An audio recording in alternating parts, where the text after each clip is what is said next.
Екінші қара сөз. Мен бала күнімде естуші едім, біздің қазақ сартты көрсе.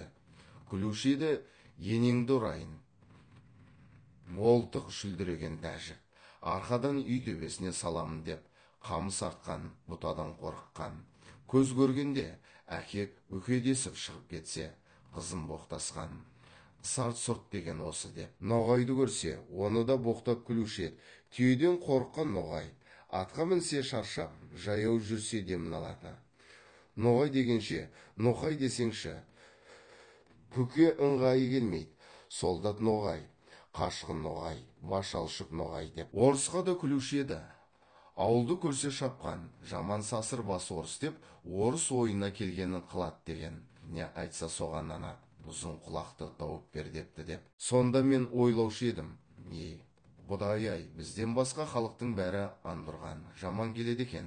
Ең тәуір халық біз екенбіз деп, әлгі айтылмыш сөздерді бір үлкен қызық көріп, қуанып күлуші едім. Енді қарап тұрсам, сарттың екпеген егіні жоқ, шығармаған жемісі жоқ.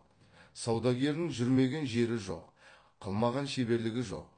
Өзіменен өзі әуре болып, бірменен бірі ешбір шаһара жауласпайды. Орысқа қарамай тұрғанда қазақтың өлісінің ахиреттігін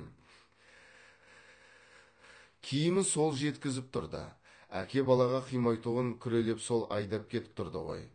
Орысқа қараған соң да орыстың өнерлерін бізден олар көп үйреніп кетті. Үлкен байларда, үлкен молдаларда, ептілік, қырмызылық, сыпайылық бәрі соларда. Ноғайға қарасам, солдаттыққа да шыдайды, кедейлікке де шыдайды, қазаға да шыдайды молда. Медресе сақтап дін күтуге де шыдайды. Еңбек қылып табудың да жөнін солар біледі, салтанат. Әсем де соларда.